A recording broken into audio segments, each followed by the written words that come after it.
Kun Sekondii Waliif TV daawwattoota keenya odeeffannoo keenya jalqabaatiin miseensonni mana maree bakka bu'oota uummataa biqiltuu dhaabanii jiru.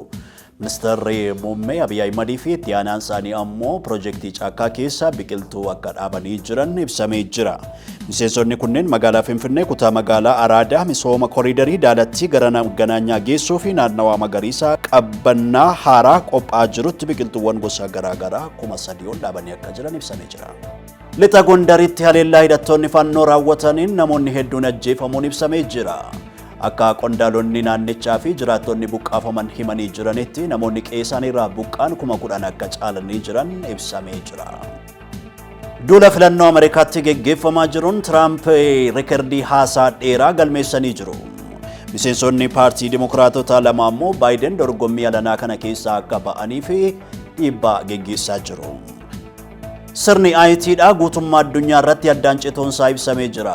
Adda citiinsa IT kana wal qabatee baankonni akkasumas immoo xiyyaaronni fi dhaabbileen adda addaa danqamanii akka jiran ibsamee jira. Sababiin taatee kana ammayyuu kan hin beekamne yoo ta'u qoratamaa akka jiru miidiyaaleen gabaasanii jiru.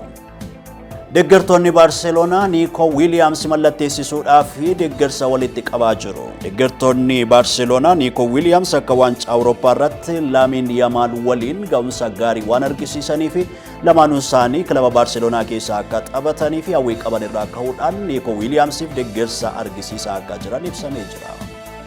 Odeeffannoon keenyas kanuma Daani'el Tasfaayiiti yeroo gaarii.